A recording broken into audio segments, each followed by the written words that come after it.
Eu convidaria você a fazer a gentileza de abrir a sua Bíblia na primeira epístola do apóstolo Paulo ao seu filho na fé, Timóteo. Primeira epístola do apóstolo Paulo a Timóteo, no capítulo de número 3.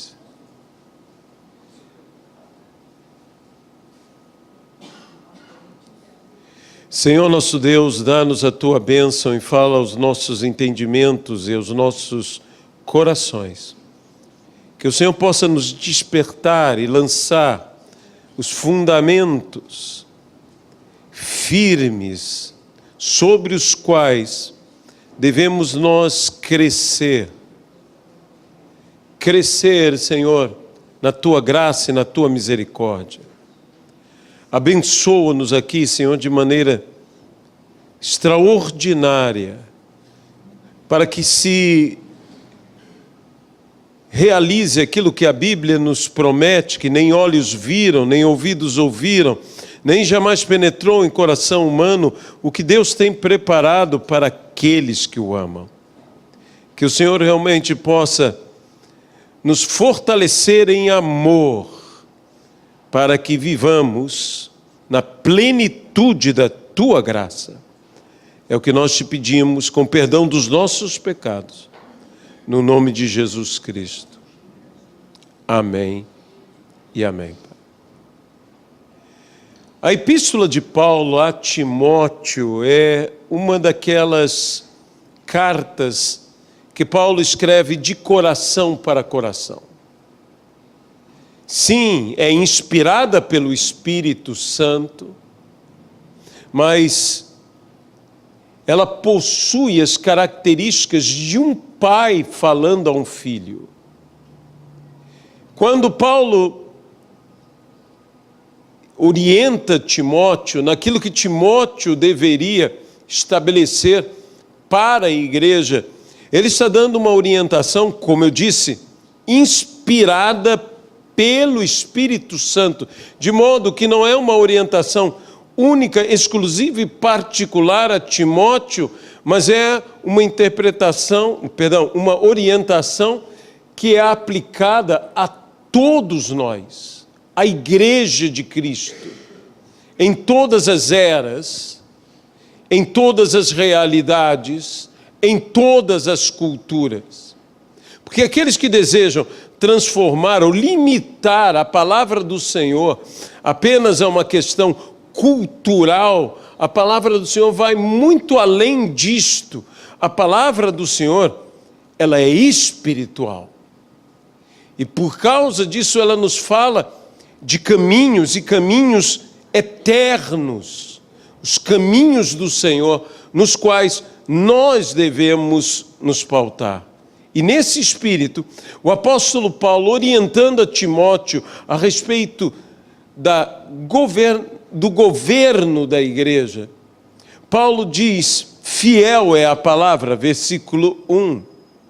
Se alguém aspira ao episcopado, excelente obra almeja. É necessário, portanto, que o bispo seja irrepreensível, esposo de uma só mulher, temperante, sóbrio, modesto, hospitaleiro, apto para ensinar, não dado ao vinho, não violento, porém cordato, inimigo de contendas, não avarento, que governe bem a própria casa, criando os filhos sob disciplina, com todo respeito. Pois se alguém não sabe governar a própria casa, como cuidará da igreja de Deus? Não seja neófito, para não suceder que se ensoberbeça e incorra em condenação do diabo. Pelo contrário, é necessário que ele tenha bom testemunho dos de fora, a fim de não cair no opróbrio do laço do diabo. No opróbrio, perdão, e no laço do diabo. Que Deus possa abençoar a sua palavra em nossas vidas, no nome de Jesus. O próprio Senhor Jesus disse aos seus discípulos, quando estes alcançaram entendimento a respeito da própria pessoa de Jesus, que Jesus lhes perguntou: e vós, que dizeis? Quem sou eu? E Pedro, adiantando-se, disse: tu és o Cristo, Filho do Deus vivo. E Jesus disse que Pedro era bem-aventurado, porque não fora sangue nem carne que revelara a Pedro, mas o Pai que está nos céus que o revelou. E disse: sobre esta pedra, sobre esta revelação, sobre esta verdade, eu edificarei a minha igreja. Ele edifica a sua igreja. E Jesus completa: nem as portas do inferno prevalecerão contra a igreja.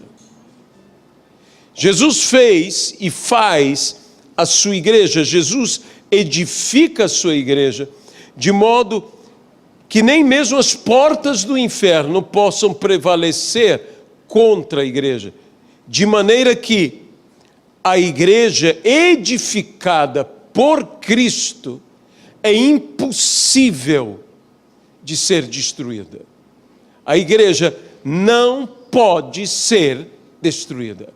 A igreja permanecerá, apesar de todas as coisas. Melhor dizendo, a igreja prevalecerá sobre todas as coisas que possam buscar prevalecer sobre a igreja. Nem as portas do inferno prevalecerão sobre a igreja. E Paulo aqui fala do governo, como uma igreja deve ser governada. Como uma igreja deve ser dirigida, deve ser disciplinada, deve ser orientada. Como uma igreja deve ser governada? Paulo nos traz o entendimento que é necessário que uma igreja seja governada nos padrões de que uma família é governada. Não há diferença. Por isso Paulo diz: aquele que deve governar, aquele que deve liderar, usando uma palavra mais ao nosso entendimento, aquele que deve liderar a igreja é aquele que sabe liderar a sua família. É aquele que sabe governar a sua família. É aquele que cria bem os seus filhos, que tem a sua casa em ordem. É aquele que mantém as coisas da sua casa como elas devem ser mantidas. Ou seja, o reino de Deus diversas vezes é comparado a uma casa, a uma família. E aquele que está no reino de Deus, por mais de uma vez Jesus disse ao pai de família. Um pai de família. Uma expressão usada por Jesus Cristo inúmeras vezes. O pai de família. A igreja deve ser governada, não importando que estrutura possua essa igreja, se ela é episcopal, se ela é congregacional, se ela é presbiteriana, não importa a estrutura que uma igreja possua. Existem estruturas nas igrejas em nossos dias que você não pode chamar de outra coisa senão oligárquica, e assim por diante. Até mesmo estruturas que são estruturas ditatoriais estão dentro da igreja. Formas, mas a igreja tem que ser governada. Não é de forma congregacional, não é de forma presbiteriana, não é, e nada contra a igreja presbiteriana, quando eu estou dizendo é por um presbitério, ou como muitos usam hoje, por um conselho, e eu também não estou dizendo que a igreja tem que ser anárquica, eu estou dizendo que, independente de tudo isso, uma igreja tem que ser uma família. Você pode dizer amém a isso? Uma igreja tem que ter um espírito de família. Uma igreja tem que respirar o ambiente, não importando o tamanho dela, não importando se ela é grande, não importando se ela é pequena ou mediana. Uma igreja tem que viver família. Nós temos que nos ver como irmãos, nós temos que viver como irmãos, nós temos que manter os laços de fraternidade com um amor sincero, com um amor isento, livre de hipocrisias. Se existe amor sincero, e que às vezes é mais sincero do que amoroso, é amor de irmão. Amor de irmão geralmente está mais baseado em sinceridade, porque um irmão fala para o irmão o que está na cabeça, ele diz ao irmão.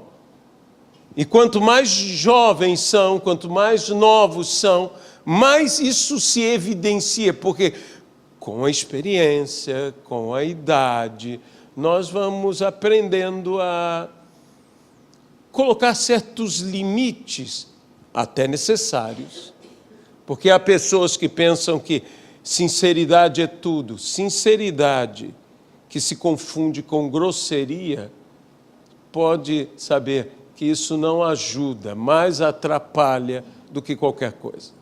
Há pessoas que querem ser tão sinceras que são grosseiras, que falam que lhe vem à cabeça.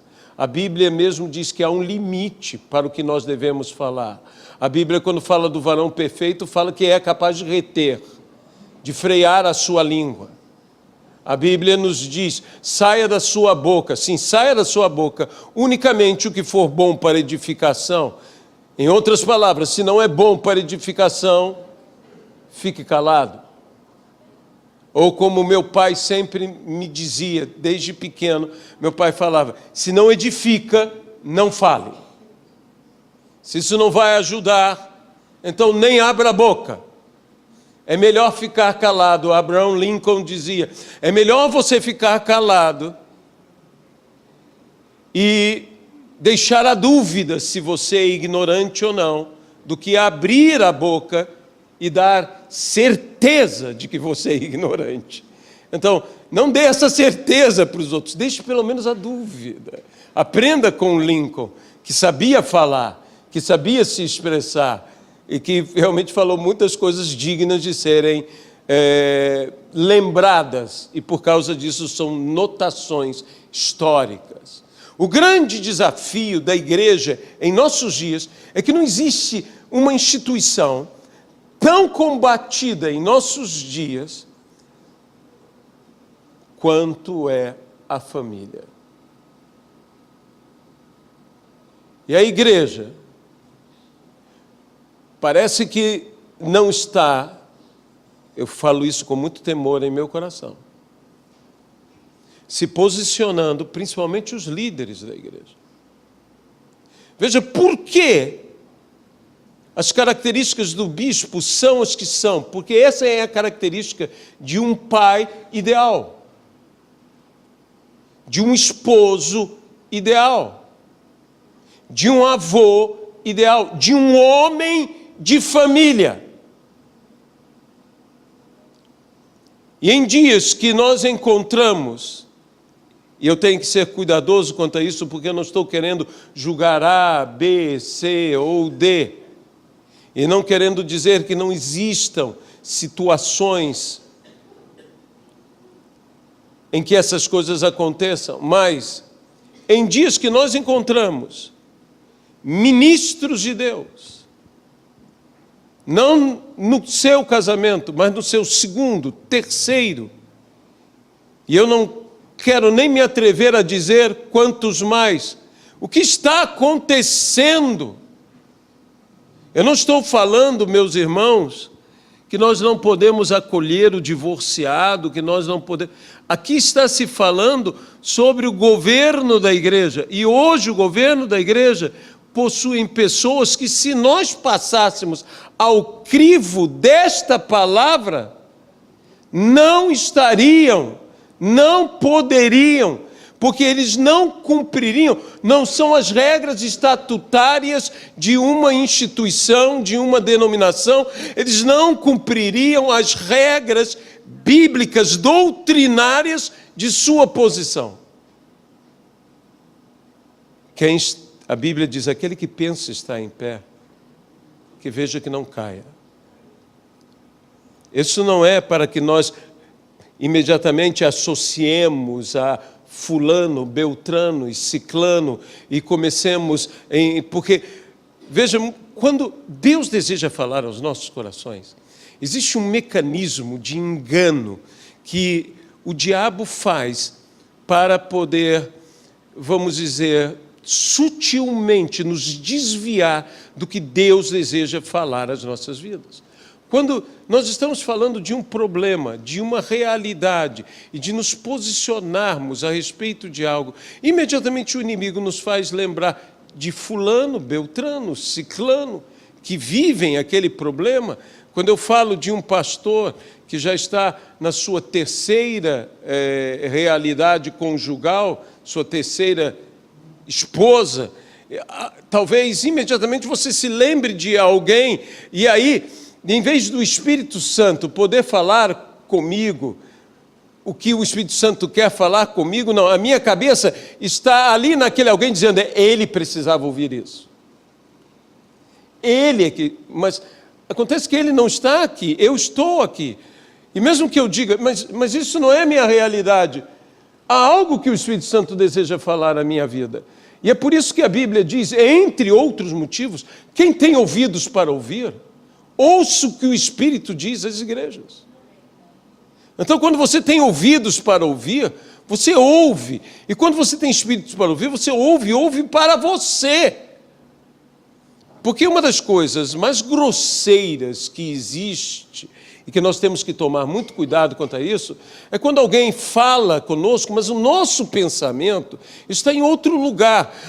Talvez a nossa preocupação se encontre em outra coisa. E por causa disso, você encontra pessoas que, porque estão talvez sobrecarregadas, aflitas, ou talvez por um déficit de atenção mesmo que elas tenham, são enfermas mesmo, né? Que você fala com elas e elas estão olhando, não sei para onde.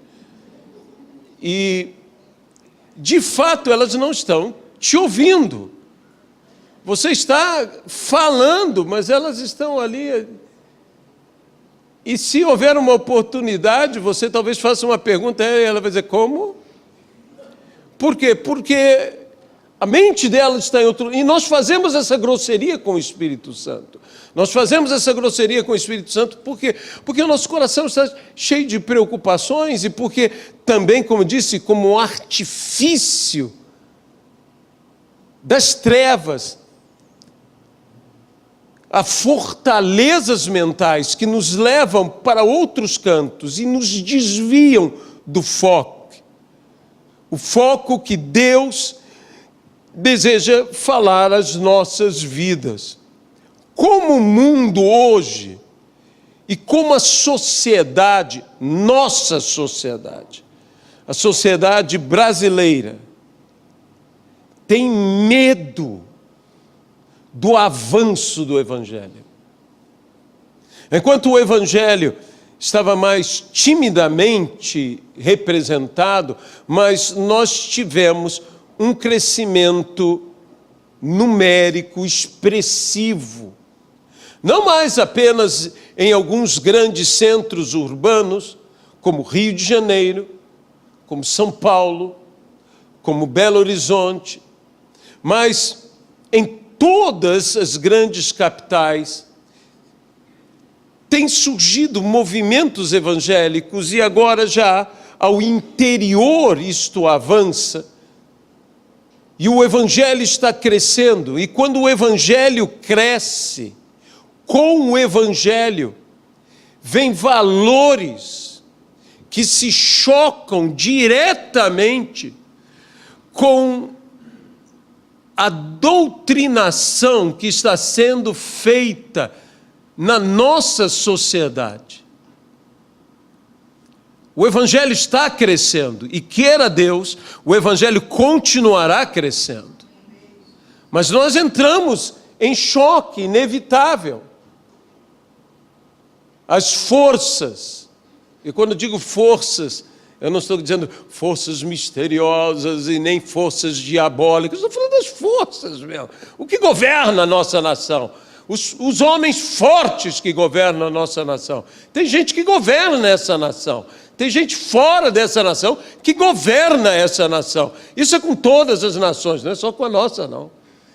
Tem gente poderosa e a igreja crescendo, a igreja está avançando sobre campos, está trazendo valores, e um dos valores que a igreja traz e deveria trazer, e deveria ser uma bandeira, um baluarte da igreja cristã, se chama a família. É quando nós chegamos com os nossos valores de família, de valores de uma família unida, valores de lar, valores de não mentir, valores de não se vender, de não roubar. O valor de não se vender, o valor de não roubar, não interessa muito à sociedade que estamos. Quando você encontra pessoas, e esses valores são valores de família, e se não houver valorização da família, os valores de família não existirão, e a igreja nunca saberá se governar nos moldes que Deus deseja, porque a igreja não entende o que é família, porque a igreja não vive o que é família, porque a igreja não compreende o que é família.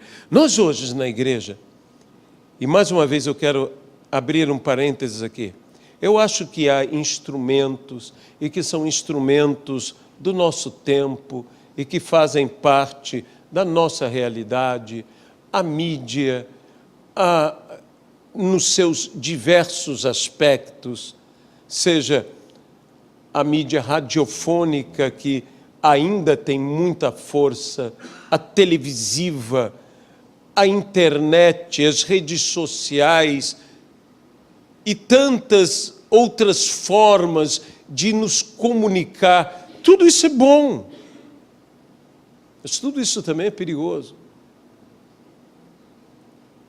Tudo isso também é perigoso.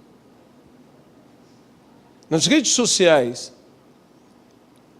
que eu quero confessar uma coisa para você, eu sou tentado, não pelo que colocam, eu sou tentado pelo asco que me dá. Desculpe falar dessa maneira grosseira.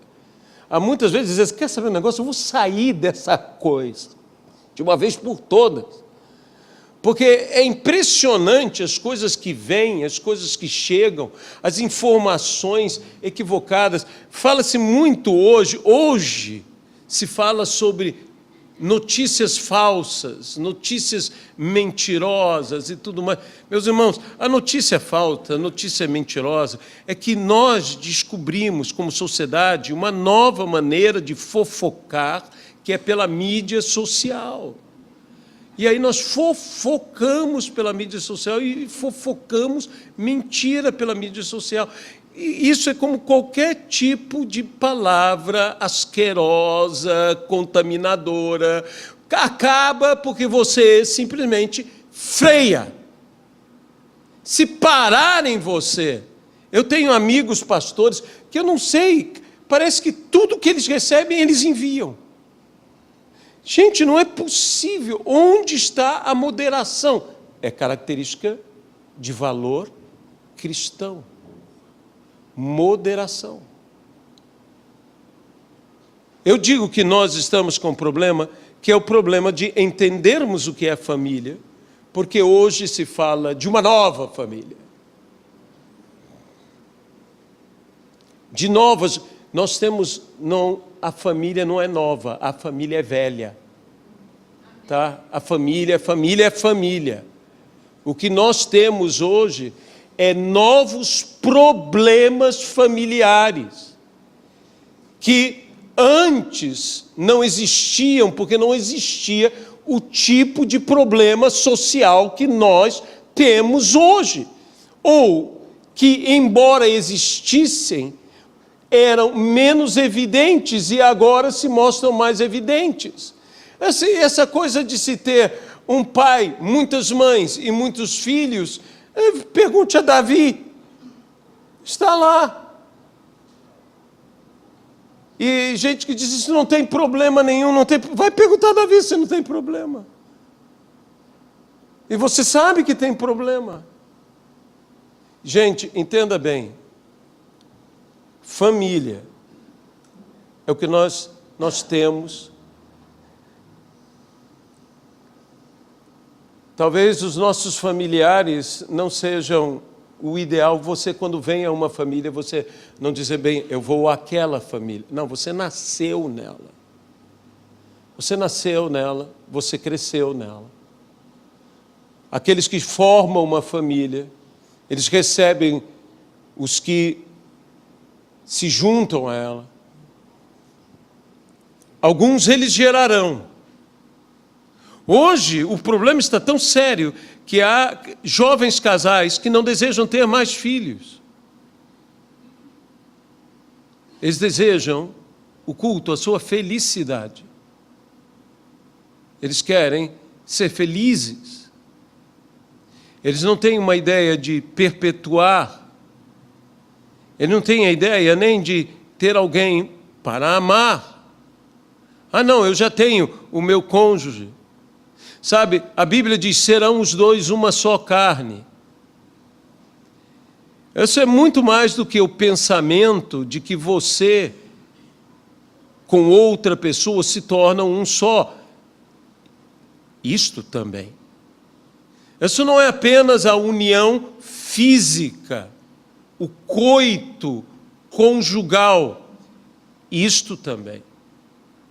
Mas isto é a formação de vidas, onde você olha como pai ou como mãe ao filho gerado por este pai e por esta mãe, e você olha no seu filho que você e sua esposa, ou você e seu esposo, são uma só carne nele, porque ali vocês são uma só carne. E a família e o relacionamento de um esposo, de uma esposa, devia ser tão indivisível quanto um filho, porque dividir um filho é matá-lo. E nós deveríamos ter um relacionamento tão coeso quanto este. Esse deveria ser o desejo, esse deveria ser a luta, mas isso nem mais se toca na igreja. E por que as igrejas hoje se dividem tanto quanto se dividem? Porque dividir-se, separar-se, se tornou aceitável. Eu não digo que é inevitável. Não, porque existem situações que há divisões. Mas nós temos que passar por um relacionamento e temos que formar um relacionamento partindo do desejo de jamais nos dividirmos. Se uma igreja, como em família, uma família, não é que o filho não possa sair de casa. Isso faz parte do processo familiar. Chega uma idade casando-se ou não casando-se, que o filho terá suas próprias necessidades. E ele buscará seu próprio caminho. E ele sairá da sua casa, ele deixará pai e mãe. Mas deixar não pode ser entendido como direito a abandonar. Você pode deixar sem abandonar. Porque tem gente que não deixa, tem gente que abandona. E porque a igreja está criando uma mentalidade de aceitar desde o início como algo natural a divisão, a igreja não tem outro caminho senão a própria igreja dividir-se também. É por isso que você olha tantas igrejas se multiplicando, não só por crescimento, mas por divisão, por contenda, por facção. As igrejas se dividem. O apóstolo Paulo diz, até é necessário que haja partidos entre vós, divisão entre vós, para que os aprovados sejam manifestos. Até é necessário, mas não que vocês estejam um contra o outro. Não que vocês se levantem um contra o outro. Por quê? Porque nós temos hoje lideranças de ministério. Lideranças de ministério. Existe... Meu irmão, entenda-me bem, eu acho isso uma coisa estranhíssima, mas eu estive com pastores que vieram perguntar-me como eles deveriam agir. Por quê? Porque o líder da denominação se separou de sua esposa, mas a estrutura que eles criaram era tão empresarial, era tão dos dois, que quando eles separaram-se, o ministério, olha o absurdo, o ministério foi dividido na justiça. Então foi dito pelo juiz, tantas igrejas ficam com esposa, e tantas igrejas ficam com esposo. Eu disse, como? Como? Peraí, não, vocês... Não, isto é novela mexicana. Isso não está acontecendo. Né? Deve ser Maribel, porque já viu como novela mexicana tem sempre aqueles nomes, termina em El. Né?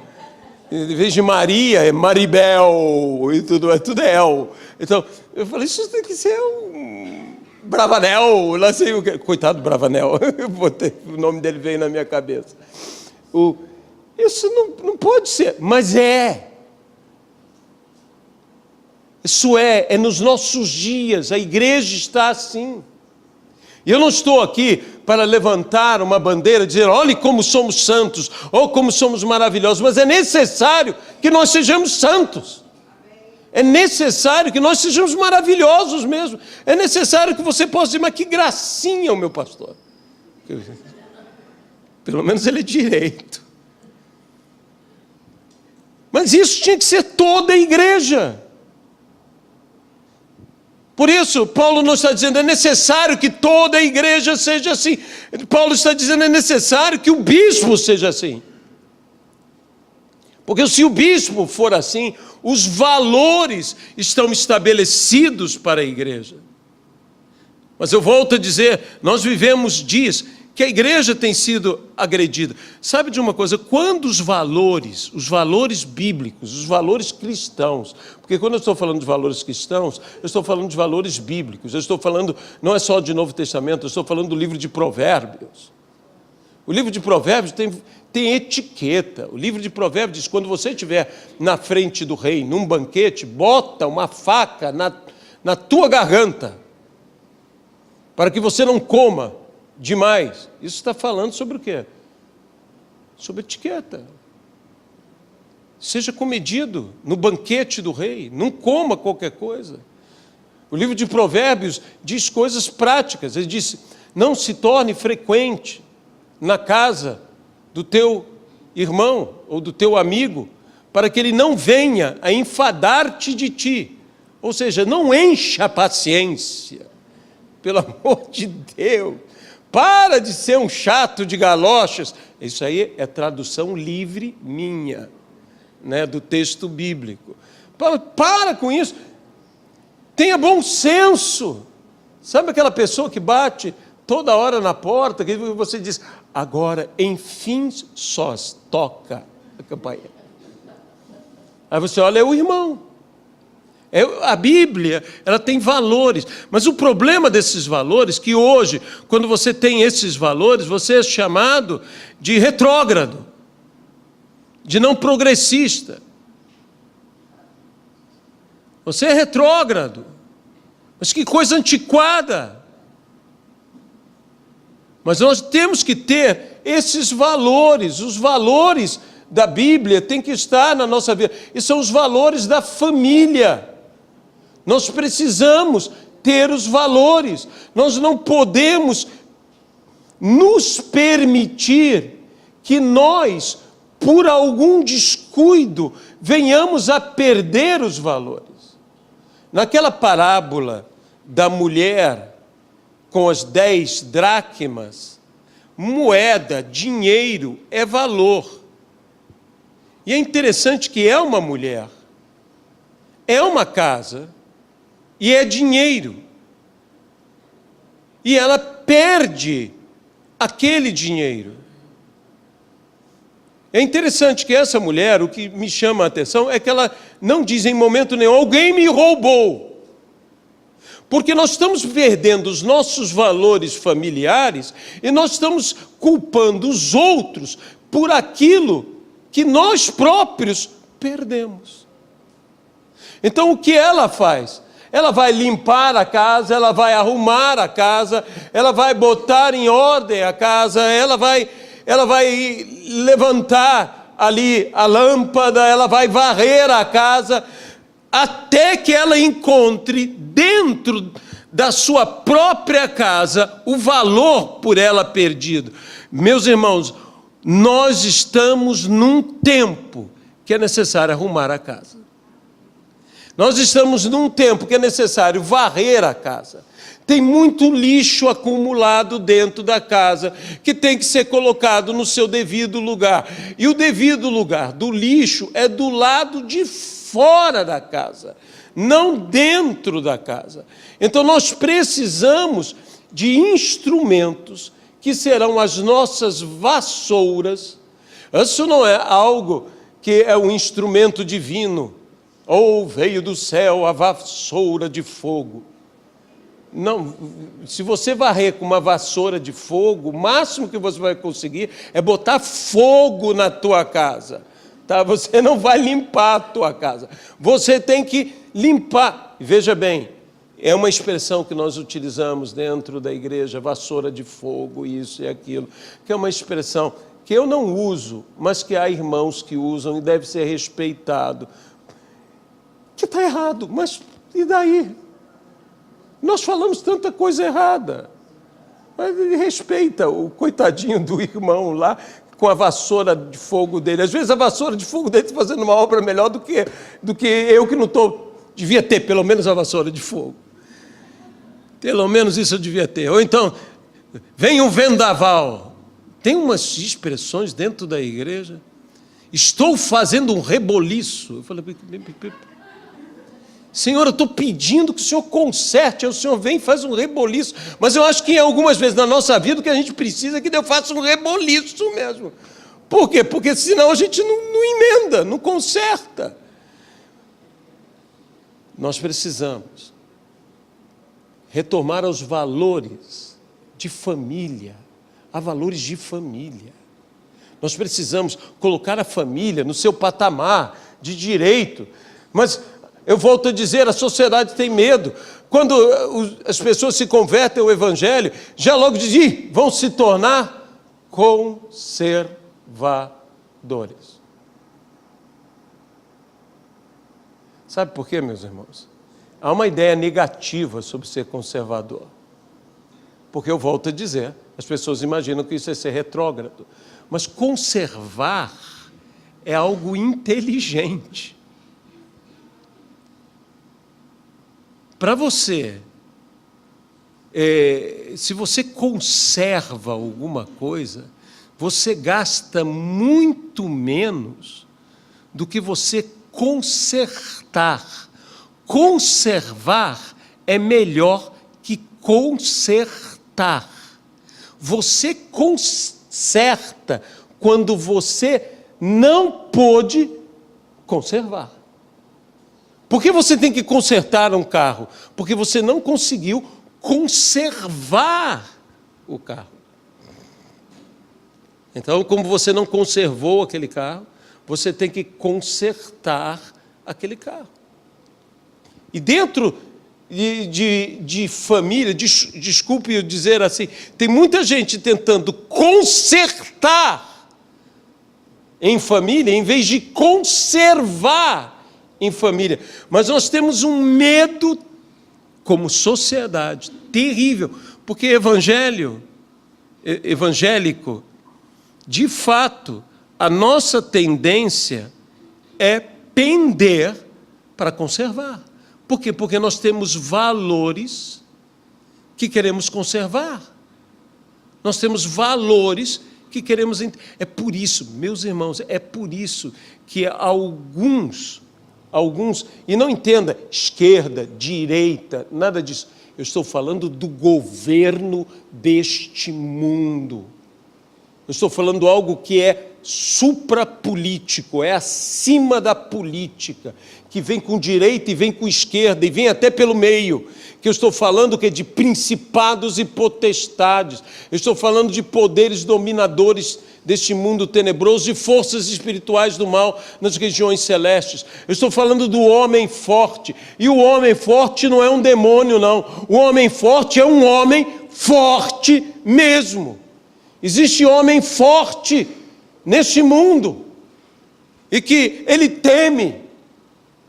Porque César temia, como que temia a igreja? Nós temos que acabar com a igreja. Nós temos que acabar com a igreja, porque a igreja via com valores que derrubavam pelos alicerces a estrutura de corrupção, a estrutura de domínio do mundo, dos Césares, do mundo dos imperadores. Quando os Césares deram por si, a igreja já tinha tomado conta do exército romano. Agora eles tinham um problema. Se mandar atacar, o exército é cristão. Então, o que buscaram fazer historicamente? Constantino se aliou à igreja. E eu sempre digo, quando o diabo não pode te vencer, ele se alia a você. Por que a política se aliou à igreja do jeito que se aliou? Porque as coisas surgem e alguns poderosos se aliam à igreja como se aliam. Eles não se converteram, e por que estão aliados? Porque existe um espírito para contaminar a igreja por dentro e para poder tirar os grandes valores da igreja. E o grande valor da igreja, o valor de sustentabilidade da igreja se chama família. E a igreja tem que ter visão de família. Criança dentro da igreja não tem que ser problema. Criança dentro da igreja não tem que ser incômodo. Criança é bênção. Tem muita gente dizendo, olha, manda logo as crianças para que elas não perturbem o culto. Eu não entendo isso. A gente tira as crianças da igreja, do culto, do serviço de culto, e depois, quando elas são adultas, nós dizemos, não, agora você tem que vir. Você ensinou a vida inteira a criança a ela não estar no culto. A ela não estar no culto. E deixe-me dizer uma coisa, quem tem que controlar a criança é o digníssimo pai, a digníssima mãe da criança. E não é o pastor que tem que dar uma bronca na criança do púlpito, como eu tenho visto em alguns ambientes. Eu fui numa igreja em que o pastor, além de tudo, ele tem um ministério chamado Obra de Consolação, que cuida de pessoas, e especialmente crianças, com problemas de retardo, problemas de falta de desenvolvimento, muitos mongoloides e outros tipos de problema. E todos estavam no culto. E ele então me falou, você quer que eu peça para tirá-los? Eu disse, por quê? Não, que muitos pregadores que vêm de fora não gostam, porque eles, obviamente, gente, eles são o que são. E eu vou dizer uma coisa, quando terminou o culto, ele falou, eu nunca vi isso, eles ficaram quietos. Eu disse, claro, eu sou bonzinho. Posso parecer duro, mas não sou tão duro assim. E, ao final do culto, eles quiseram orar por mim. Aquele grupo quis orar por mim e pelo Luiziana. Nós fomos do lado de fora da igreja, eles vieram, eles nos cercaram e oraram, fizeram a oração no estilo deles. Não precisava nem falar em línguas, você não entendia mesmo, não é? Você não entendia o que eles falavam. E alguns falavam em línguas e tentavam profetizar e tudo. E Deus os usou. Eu sei que Deus os usou. Criança não pode ser problema. Criança tem que ser bênção. Uma família que foi da nossa igreja e vai a uma igreja, aliás, a uma igreja também, que é de um amigo nosso. Eu não vou citar o nome, porque senão, de repente, ele chega e você diz assim, é ele. E que o garotinho foi e correu, no primeiro dia, estava na igreja e tal, aí ele olhou, viu a bateria, correu para a bateria. Chegou na bateria, e o meu amigo, não toque na bateria. Aí ele olhou e virou para ele e disse, pastor Aloysio deixa. Pastor Aloysio deixa. Claro que eu deixo, eu quero que eles mexam nessas coisas, gente. Eles têm que mexer em tudo isso, sabe por quê? Porque amanhã quem vai tocar na igreja é quem? Você sabe, as crianças vêm, deixa as crianças virem, deixa as crianças trazerem aqueles papéis desenhados, entregar ao pastor e tudo mais. Elas hoje trazem papéis desenhados, amanhã elas vão trazer outro papel para a igreja. Né? Vão trazer cheques, vão trazer outras coisas, porque criança tem que amar a igreja. Mas a igreja tem que ser família. Se a igreja não for família, se a igreja for um teatro, a criança está limitada pelo teatro. E hoje em dia, nós temos uma igreja que é uma igreja espetáculo. Não que a igreja não possa ser espetacular, nem parafraseando o missionário R.R. Soares, um show da fé. A igreja tem que ser espetacular. A Bíblia diz, e Jesus falou, venham e vejam. E essa palavra vejam, o radical dessa palavra é que deu origem à palavra espetáculo.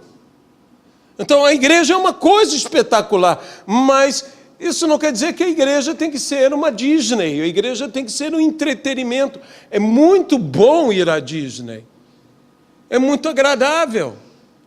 Não é que a igreja não possa possuir momentos de entretenimento, não possa gerar entretenimento para a sua gente, desde que ela gere com tudo isso, dignificando a pessoa humana dentro da igreja.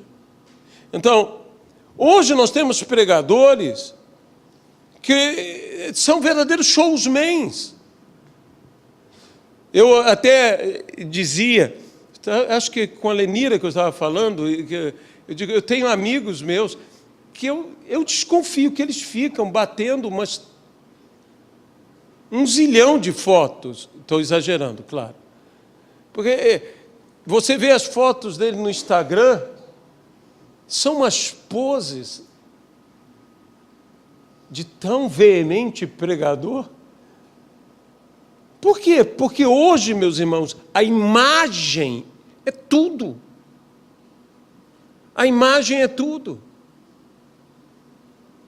Eu estive com um pregador no exterior, aqueles, não, eu decidi e tudo mais. Aí, sabendo que eu gosto mesmo, eu gosto de fazer ginástica. Eu gosto porque gosto. Né? Eles, não, eu decidi agora e tudo mais. Aí ele está com uma barriga de tanquinho. Eu falei, parabéns. E a tua é de tanquinho? Não, a minha não. A minha não é de tanquinho. A barriga não é de tanquinho. A minha é barriga de vovô. Eu sou barriga de vovô. E tudo mais. Não é de tanquinho, é de bancário, né? Aquela coisa assim. Quando eu penso no bancário, eu penso em alguém gordo. Eu não sei porquê. É a nossa ideia de fartura ligada à comida. Né? Ora, olha, bancário não, banqueiro. Banqueiro. Bancário é magro. Bancário é magro. Banqueiro que é gordo. Aloysio, que horror. Então, nós temos que trazer de novo os valores para a igreja. A igreja não sabe se governar, porque a igreja não entende de família mais. Graças a Deus, há ministérios que estão se dedicando a falar sobre família. Mas sabe uma das coisas que me chama a atenção sobre as palavras que são pregadas sobre família?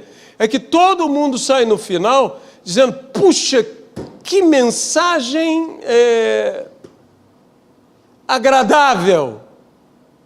Sabe o que eu queria ver? É todo mundo sair chorando, dizendo, eu tenho que mudar, eu tenho que ser um pai bom, eu tenho que ser uma mãe boa. Mas não, nós saímos rindo, felizes, e não muda nada.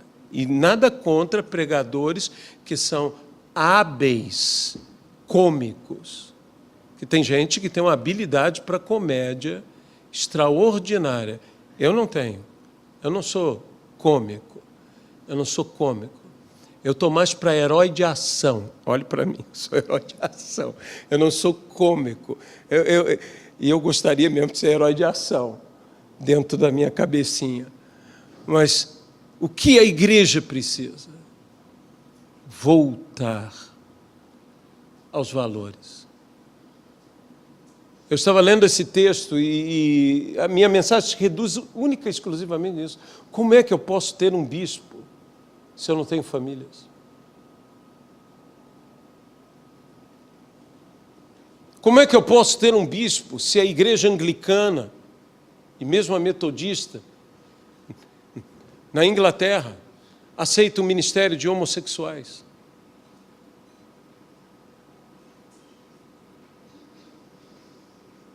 Pastores, pastoras homossexuais, lésbicas. Às vezes isso é preconceito seu, não, isso é valor bíblico. É valor bíblico. Mas hoje em dia as igrejas estão com medo até mesmo de falar sobre esses assuntos. Porque dizer que você não aceita uma prática é dizer, em primeiro lugar, que você não aceita essa prática para você. E que você ensina que não se deve fazer isso porque você não concorda com aquilo. E necessariamente não é dizer que você é homofóbico só porque você diz, eu não aceito o homossexualismo.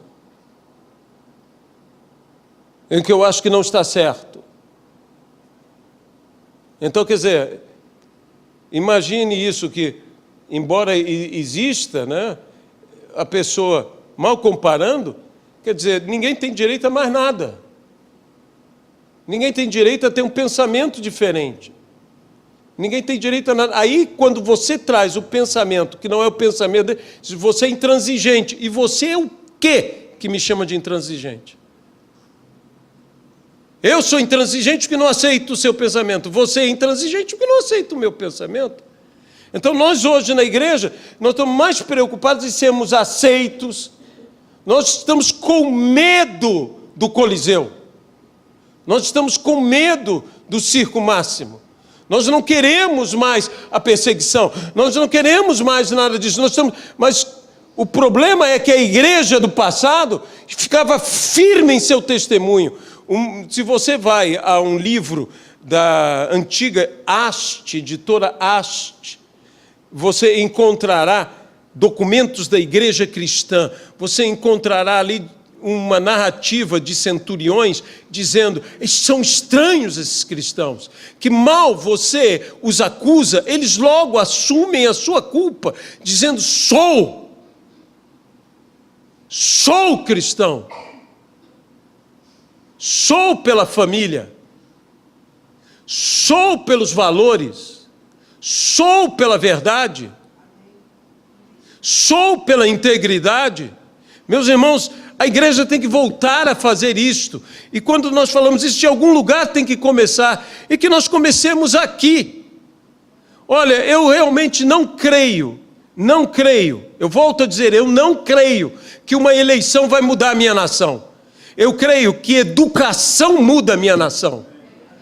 Desculpe, é o meu pensamento. Eu creio que se nós mudarmos a maneira de pensar, não importa que seja, sabe, muda os partidos, muda os políticos, não vai mudar nada enquanto continuarmos na mesma situação de ignorância que vivemos hoje. Mas se a igreja começar a transmitir e começar a viver os valores, e começa pelos valores de família, dentro de casa, os valores na sua casa, a disciplina na sua casa. Disciplina, família tem disciplina. Tem hora para levantar, tem hora para dormir, tem hora para comer, tem que comer, come tudo. Come. Toda família que é família é assim. Aí você, mas não tem criança. A mulher manda no marido, ela vai dizer, come tudo. Isso aí tem que ter a disciplina. Tem que ter a disciplina.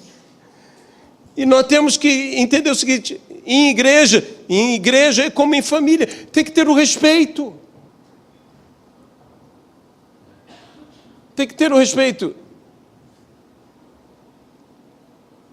Quando alguém é mais, por exemplo, eu sou mais de hábitos noturnos do que Luiziana. Luiziana é mais de hábitos diurnos. Eu acho que o meu fuso horário é errado, eu devia ter nascido em outro lugar. Então parece assim, a noite vem, e a noite é uma criança para mim. E é a hora que eu leio, é a hora que eu vejo, é a hora que eu quero ver filme, é a hora que eu quero ver documentário, é a hora que eu quero ver todas aquelas coisas. Tudo mais. E a Luiziana, eu não sei por que ela acha que é a hora de dormir. É sensato, né? É sensato. O problema é que nós estamos na mesma cama. E aí, ou ela dorme enquanto eu assisto, ou eu vou para outro lugar assistir. Só que eu digo o seguinte, eu não te deixo. Isso é amor. Ou egoísmo, a gente não sabe direito, né? Ora, então, não é questão só de homem e mulher e tudo, porque por exemplo, na minha família, é muito assim, eu vejo a tia Thelma, e minha mãe fazia a mesma coisa. Eu passo lá, está a televisão lá ligada. A tia Thelma, é que eu tenho o hábito, eu acho que é o hábito de... Eu faço a ronda noturna. Quando meus filhos eram pequenos, eu fazia ronda noturna. Eu ia ver cada um deles, orava sobre a cabeça de cada um deles e tudo mais. Eu continuo fazendo a mesma coisa, a ronda noturna. Quando os netos ficam lá em casa, a Yara normalmente dorme com a tia Thelma. Yara é muito do jeito da minha família, muito calorenta, muito tudo mais. Ela tira tudo que é coberta em cima dela e tal. E a tia fica lá protegendo ela com um monte de travesseiros, um monte de coisa. E ela fica lá do lado da tia. E lá para as 2, 3 horas da manhã, eu vou ver todo mundo, se todo mundo está bem. Aí eu vejo, ela normalmente está descoberta, eu vou cobrir de novo e tudo mais, né? E João Pedro não, João Pedro já é outro jeito, ele pega, se cobre todo e tudo, eu tenho que descobrir um pouco, ele fica coberto demais. Isso é família. E nós deveríamos ter os mesmos hábitos dentro da igreja. Nós deveríamos ter os mesmos cuidados, as mesmas gentilezas familiares. Meus irmãos, eu tenho um grande erro. Eu jamais fui esse tipo de beijinhos e abraços. Eu jamais fui. Isso me agride. Eu sei que um pastor deveria ter cara de abraço. Você olha para o pastor e diz, meu Deus, que ternura de gente. Mas eu não tenho essa característica em mim. Minha sogra, um dia chegou para mim, a mãe de Luiziana, obviamente, minha sogra é a mãe da Luiziana, ela disse para mim, por que você não me beija? Eu disse, quantas vezes a senhora já viu eu beijar a minha mãe? Eu disse, nunca. Está respondido. Eu não beijo porque eu não beijo. Eu não sou de beijar, eu não sou de abraçar. Eu conheço pastores que são de uma ternura. Eles abraçam todo mundo, beijam todo mundo. E eu olho aquilo, e quando aqui na igreja, na nossa igreja diz, abrace alguém do teu lado, eu digo,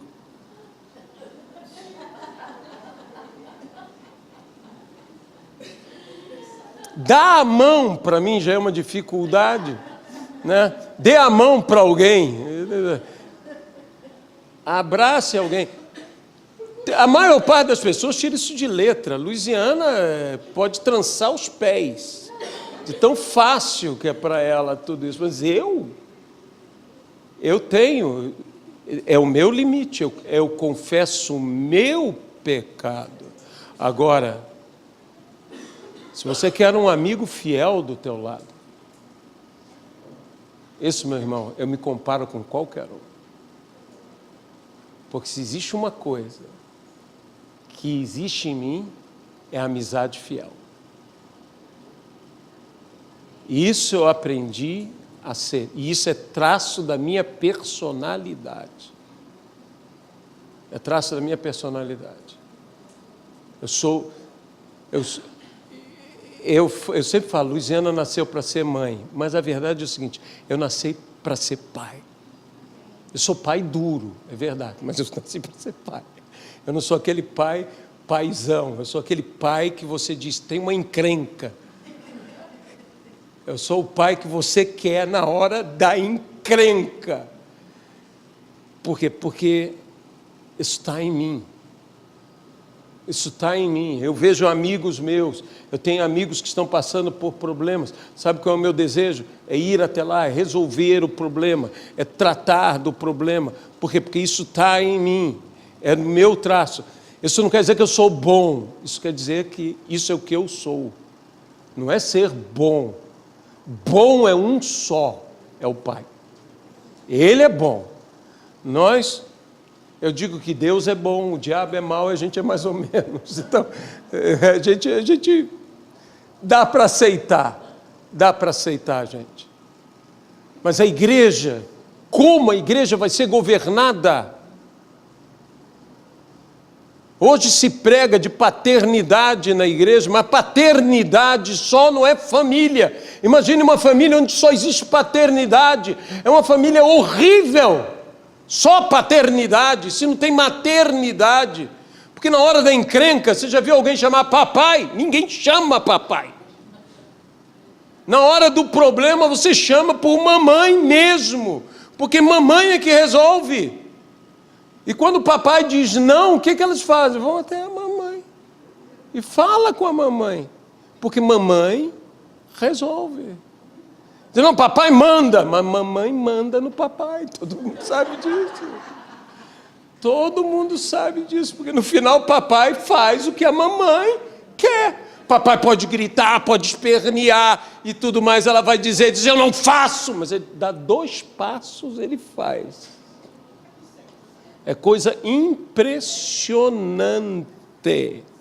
É bíblico. Sara. Você vê, não adiantou Abraão reclamar para Deus. Senhor, olha o que Sara está fazendo. E Deus diz, obedece a Sara. Se fosse Abraão, dizia, até o Senhor está contra mim agora. E olha, isso é porque Deus era amigo de Abraão, hein? Que quando diz, meu amigo Abraão. Então, meus irmãos, nós precisamos, uma igreja onde não tem maternidade, uma igreja onde não tem esse sentimento, uma igreja onde não tem infantilidade. Não, a igreja tem que ser madura. Uma igreja só de madura deve ser uma das igrejas mais chatas do mundo. Todo mundo é maduro. Então não tem novo convertido. Porque novo convertido tem que ser o quê? Imaturo. Uma igreja, você diz, não, ali todo mundo é... Não, isso não é igreja. Você tem que ter os pequenos. É como digo, eu quero, em todos os sentidos, o novo convertido e as criancinhas. Eu quero essa igreja lotada de crianças. Criança correndo, criança no lustre, criança balançando, sabe como é? Que passa de um lado para o outro. Eu, se fosse construir uma escola dominical, fazia escorrega dentro da escola dominical. Tá? Então, um dia nós vamos construir uma igreja, e aí vamos deixar a imaginação fluir. A imaginação fluir. Eu acho que tem que ter um setor assim na igreja, que é para a criança se sentir o quê? Criança, que igreja é coisa boa. Que a criança quer dizer, eu quero ir para a igreja. Mas isso se a igreja for família. Porque quando você tem uma família, os netos pedem para ir para a casa dos avós. O Balt, que é o Bautista, neto do meu amigo Hugo Weiss, eles moram assim. O Hugo mora do lado da igreja e você indo para a esquina, 2 casas, é a casa da família do Balt, do filho do Hugo. Mas o Balt, ele diz, eu quero estar na casa do meu mais que, porque ele não chama o Hugo de avô, ele chama mais que pai. Então, o Hugo é mais que pai, porque um dia o Hugo foi dizer para ele, porque ele queria entender o que era avô, o Hugo disse para ele, um avô é alguém que é mais que um pai. Ele disse, então você é o meu mais que. Aí pegou. Eu acho esse negócio inteligente, né? Realmente, é o mais que tudo. Então, vai lá, ser avô. Então, ele insistia, e eu presenciei isso, eu disse, eu quero ir para a casa dele. A felicidade dele é estar. Por quê? Porque ele se sente bem. Nós temos que ter esse espírito. Quando nós estivemos lá, que eu estive pregando, o mais novo, que é o Federico, que é Frederico na nossa língua, o Fed, ela ficou junto com a tia. E aí o pai, né, o Estevão, ele disse assim, pare de incomodar tanto a tia Thelma, pare de incomodar tanto a tia. Ele olhou sério para o pai e disse, que tu tienes com esto? E o pai já levantou a mão e disse: que a coisa vai ficar. Se eu la elegí para ser minha abuela. Então a tia falou: não, ninguém toca nele. Ganhou a tia, ela defendeu ele e tudo mais. E realmente o garoto, por onde a tia ia, ele queria ficar com a tia e tudo mais. Ele tem avó, boas avós e tudo mais. Mas é que ele olhou a tia e disse: ela é a avó. Na cabeça do imaginário dele. Nós temos que ter isto. Família tem que voltar a existir. Ah, minha família foi destruída, eu não formei uma família, mas você tem uma família aqui. A igreja de Jesus é tua família. Jesus é o nosso Pai. Nós temos que viver isso e nós temos que trazer todos os valores e não deixar toda esta contaminação que está vindo, que está tomando conta da igreja. A igreja hoje não é mais igreja, meus irmãos. A igreja hoje é clube, a igreja hoje é cinema, a igreja hoje é teatro, a igreja hoje gasta um tempo inacreditável. Então, olha, eu sou a favor de ministério de dança, eu sou a favor de ministério de música, eu sou a favor de tudo isso, eu sou a favor de tudo isso, mas houve um tempo que a igreja não tinha nada disso, não podia dançar, não podia cantar, não podia se reunir, não podia, e era igreja, porque era família. Se a igreja não for família, não podia nem ter grandes pregadores, porque um grande pregador era preso. Era preso, simplesmente isso. Um grande cantor era preso. Você sabe qual era o cachê do grande cantor, se houvesse naquele tempo? Era ir para a prisão, sofrer tortura e morrer. Mas hoje em dia não, hoje em dia nós sabemos como é. Nós sabemos como é. E a igreja está toda confusa. Desculpe o desabafo, mas está. Então vamos trazer de volta, vamos nos arrepender. Isso não é uma coisa que vai dizer: eles estão agindo errado, eu não estou agindo errado. Você tem que ser como Neemias. Os muros estão lá destruídos, as portas estão queimadas da cidade. Você não tem nada com isto. Na prática você não tem nada com isso. Eu não fiz isto. Eles foram para lá, eles deviam fazer, eles estão deixando de fazer, o problema é deles. Não, Neemias diz: o problema é nosso. Porque não pense que o problema deles vai parar neles, vai chegar em você. É como a edificação, e com isso eu termino, a edificação do muro. Cada família era responsável por uma seção. Então aqui você tem desse lado a família tal, e desse lado outra família, e desse lado uma outra família. E aqui eles estão botando tijolo após tijolo, tudo muito bem assentado, muito bem feito, tudo medido no prumo. Mas o daqui, fazem a obra, lá sei como. Botam um tijolo de um tamanho, outro de outro tamanho, não busca botar no prumo.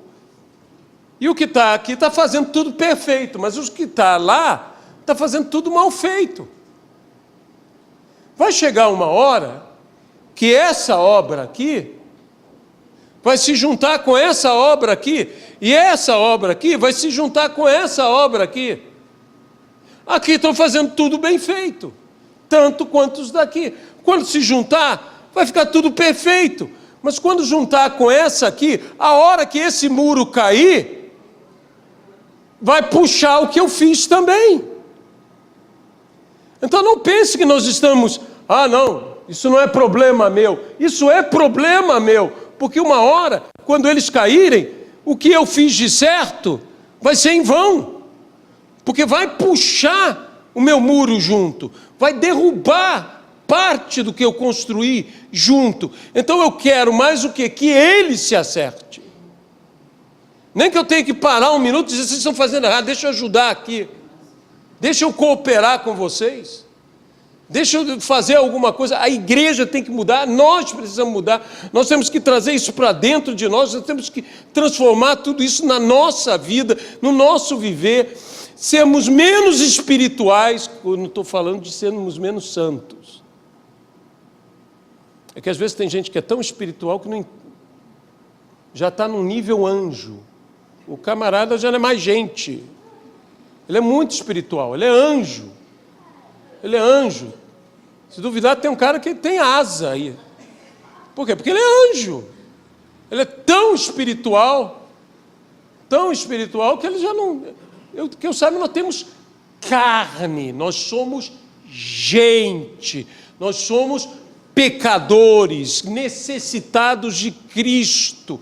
Nós não somos tão perfeitos, tão espirituais. Se botar ali, a nossa justiça não passa, a Bíblia diz, de trapo de imundície. É isso que nós somos. Isso não quer dizer que eu sou ruim. Eu posso ser melhor do que outro e mesmo assim tão condenável contra o outro. Porque eu sou errado. Então nós precisamos trazer de novo isso para a igreja. Nós precisamos trazer de novo os valores para a igreja. Sabe, hoje eu vou estar pregando para 200 pastores. Entre o nosso culto agora da manhã e o culto da noite, eu vou sair daqui, vou falar numa conferência de uma denominação a 200 pastores. Esteja orando por nós, porque eu vou falar com aquela gente como Deus quer que eu fale. E eu amo os pastores. Eu não me julgo melhor pastor, mas eu sei a vida que estão dos pastores. Eu atendo pastores, meus irmãos, eu atendo pastores. Eu tive casos aqui na igreja de receber pastores, coisa impressionante. E você tem que estar pronto. Um pastor ligou para mim e disse: pastor, eu preciso demais falar com o senhor. Eu estava indo conversar com o meu líder e eu ouvi claramente a voz do Espírito Santo: vá falar com o meu servo, com o pastor Aloísio. É por isso que eu estou ligando. Minha mulher me traiu. Como é que você trata disso? Minha mulher me traiu. Eu disse: um minuto, eu vou me encontrar com você. Estou indo aí. Onde está a sua esposa? Fala que eu quero conversar com ela. Recentemente eu estive no aniversário da igreja dele. Ele e a esposa estão completamente restaurados. Completamente restaurados. Como que você trata? Porque pastores são pessoas que têm problemas. Eu estive em São Gonçalo e um pastor pediu: você poderia se encontrar comigo? Eu ganhei uma multa por causa dele. Que ele pediu: pare um minuto aqui, entrou no carro, eu quero conversar com você e tal. Eu falei: tá bom. E quando ele me contou qual era o problema dele, eu nem consegui ligar o carro. Eu disse: Jesus, o que eu vou tratar disso?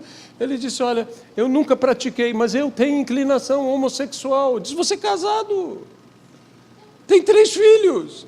Eu disse: sim, mas é a minha inclinação, eu nunca tive coragem de dizer isso para ninguém, é o meu desejo. E eu disse para ele: é simples, deixa eu dizer uma coisa, se você fosse um sem vergonha, que não pode ver um rabo de saia, o que você diria? Ele disse: não, se controla, meu irmão, você é tentado, mas vai vencer isso. Tá bom, a tua coisa é a mesma coisa, se controla, meu irmão, você vai ser tentado a vida inteira, porque essa é a tua sem vergonhice. Ele falou: nunca ninguém falou isso para mim. Eu falei: é porque é isso, é simples. É simples, é assim mesmo. Se você tivesse a compulsão a mentir, era outro tipo de pecado, que tem gente que eu vou te contar, né? Você vê ele pregando, você diz: começou. Tem gente que eu ouço pregar. Edmeia passa pelo mesmo problema que eu, que a gente está presente, que eu vi a coisa acontecer. Aí eu ouço o camarada contando. Como é que é? Foi assim? Eu não vi nada disso. Como é que nós queremos?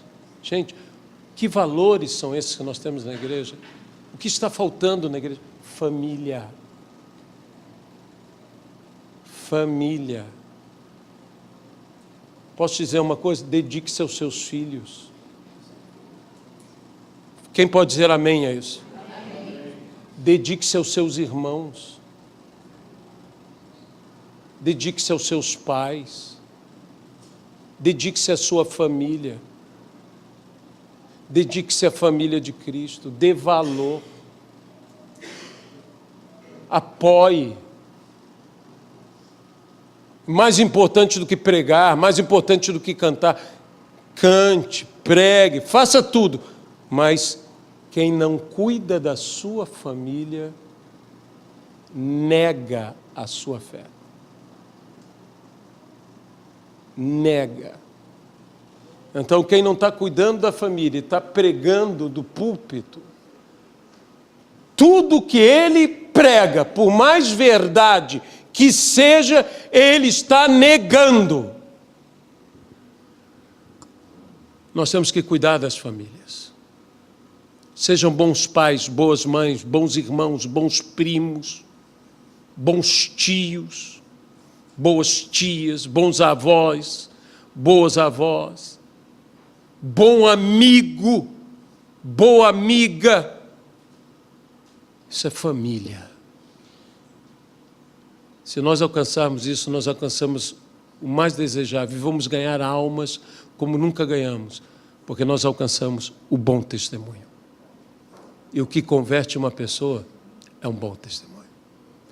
Deus Todo-Poderoso, nós entregamos essa humilde palavra, lançando fundamentos para não apenas o crescimento, mas o desenvolvimento, alicerçado na Tua palavra, de nossas vidas e desta obra.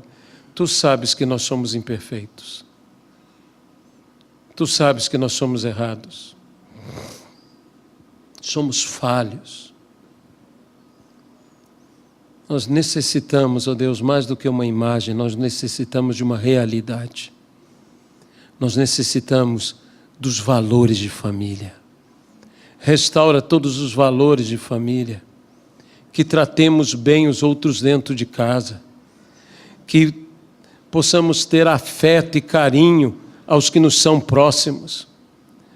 Ó Deus, que partamos sempre do princípio de não nos separarmos, de não nos dividirmos, que lutemos por preservar a comunhão e a cooperação.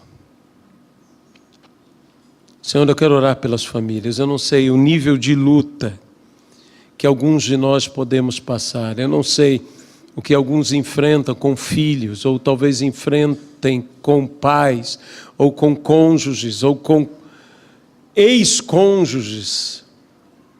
Eu não sei, Senhor, a luta que possamos enfrentar.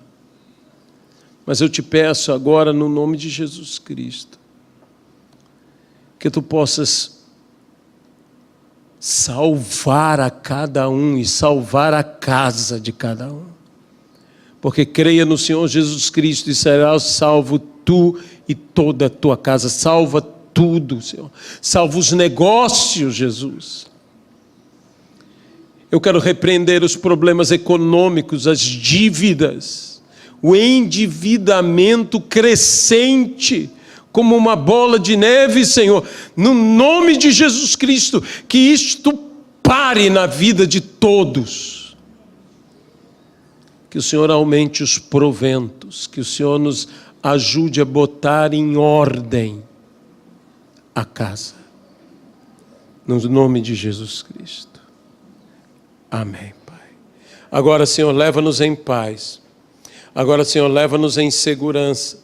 E, Senhor, vai além do que nós falamos, falando muito mais do que nós falamos, ministrando até mesmo nas horas do sono, quando seus filhos estiverem dormindo, dê sonhos para eles, converse com eles, Senhor. Mostre tudo o que deve acontecer, dá experiências aos teus filhos. A todos nós te pedimos que a graça do Senhor Jesus Cristo, que o amor de Deus Pai e a comunhão no Espírito Santo sejam com todos e com todo o povo de Deus, hoje e para sempre, no nome de Jesus. Amém, Pai.